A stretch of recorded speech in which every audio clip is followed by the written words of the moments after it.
They raised me. Now I'm leading them through a country we first explored together 15 years ago. This is what a full circle trip looks like. My parents and I finding joy in Japan.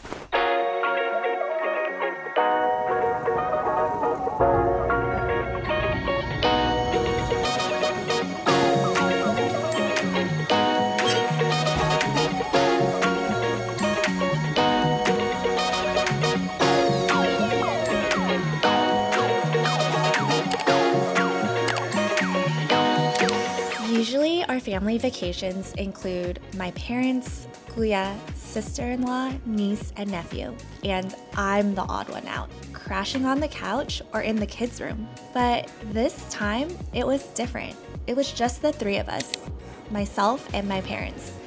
15 years ago, they led the way, but now it's my turn. This was the first stop of my 3-month journey in Asia, the soft launch of my adult gap year.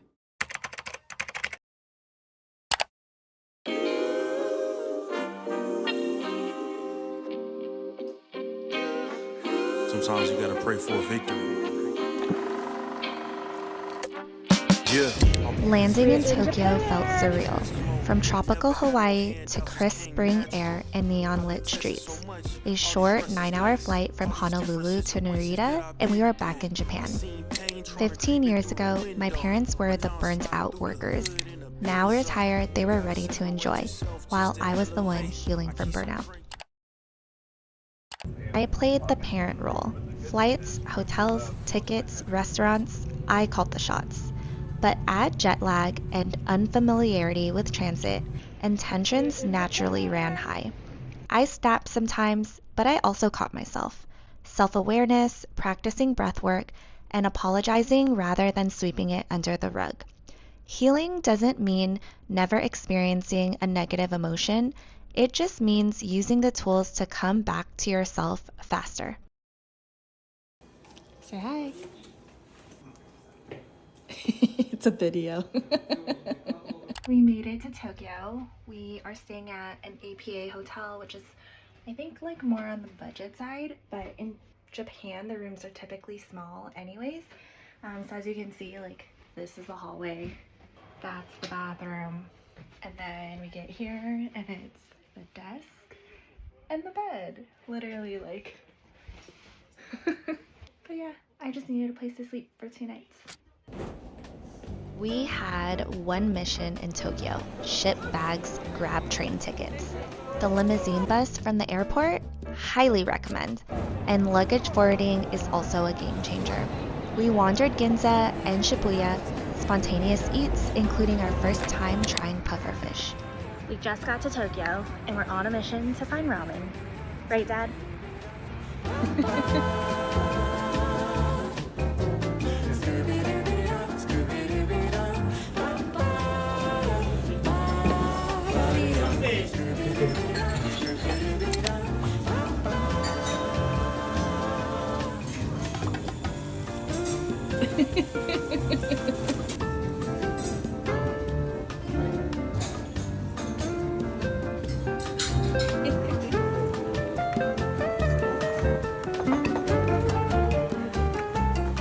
Our favorite in Tokyo? Sushi Dai for tasty, buttery otoro slices and a variety of sashimi. Growing up Filipino American, love was shown through food. When you're told to, kain na, that's love. These small foodie moments of smiling and dancing in their seats, seeing my parents' joy as we shared meals brought me joy too. This time it was me returning the favor and telling them to sit, eat now, kain na. We are on our way to Kyoto, back at Tokyo Station. Yay, I did it.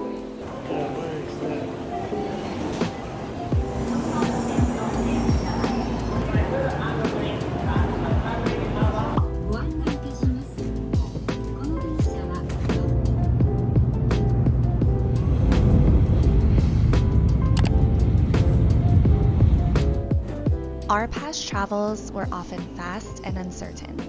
standby flights, and sometimes sleeping in airports. This time in Kyoto, we slowed down and we toured at our own pace.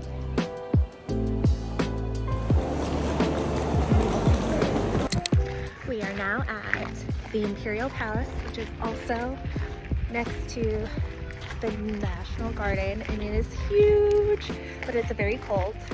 And there's Papa taking shots in the background. My personal photographer.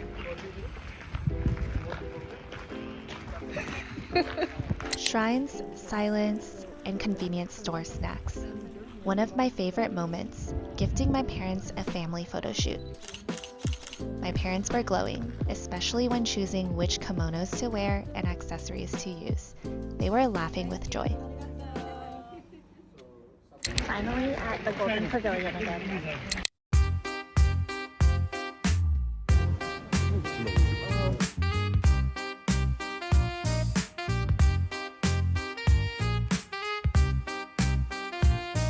In Kinkakuji, we met Kababayan from my mom's hometown. They helped us with our temple offering because we were out of Japanese yen. Their unconditional kindness was a reminder that it costs nothing to be kind and to share good energy with others.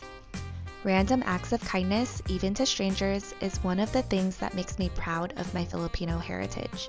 It was a reminder of my journey into finding what being Filipino American means to me. Being American-born but raised in the home as culturally Filipino means building your identity from two worlds. Because of that, I've always had a difficult time understanding where I truly belonged. This simple moment and overall trip with my parents deepened my understanding to my roots. It reminded me that I can choose to define and become the type of tita that my niece and nephew can trust. We are headed to Osaka and Osaka from Kyoto, and we're going to take public transport there. So I'm going to take you on my journey. Our final day trip was to Osaka for castle views and vintage Chanel hunting. This day really enforced acts of service as my parents' love language. You always hear that parents will do anything for their children, but I never really felt or saw my parents' sacrifices as love growing up until I became an adult and did years of therapy. My dad sitting on the ground to get the shot for me, that's his love language. Thrifting for hours with me, another act of service from both of them.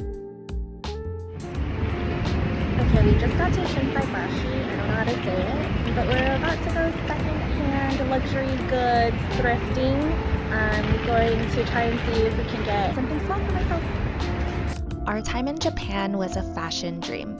From luxe vintage to curated street style. It was probably the dressing up in layers, but I finally felt like a city girl again. I felt like the version of me who cared about putting myself together.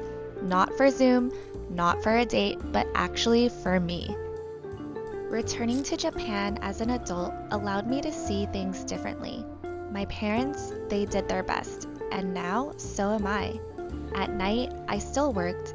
Emails, spreadsheets, and midnight meetings still attached at the hip to the hustle. This trip stretched me. It prepared me for the next 3 months. Tired feet, tired mind, but my eyes wide open and a heart so full.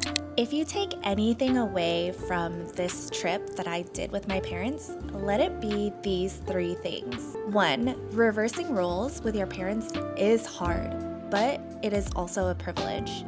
Take the solo trip with them. Don't wait until it's too late. 2, don't wait until everything is perfect to take a break. Use your paid time off and book the trip. And 3, travel is not an escape. It's expansion. It's experiencing more and exploring the world that you don't know. The stress will still exist, but so does joy, growth, and perspective. Thinking of taking your parents to Japan? Here are some tips for you. Use the airport limousine bus to transfer into the city for comfort. Skip the hassle. Ship your bags between cities. Print your train tickets ahead of time or go to the service counter. Add a Suica card to your Apple Wallet. Prioritize good eats, touring at your own pace, and rest over fast-paced sightseeing. More details, links, and my tips are in the description below. This trip was just the beginning. My slow transition from what I've always known to the uncertainty of what would come next.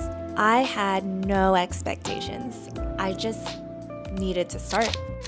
As I keep catching flights and processing feelings, I'm sharing every step with you. The messy, the beautiful, and everything in between. Because it's not just about where we go, but who we become along the way. See you somewhere.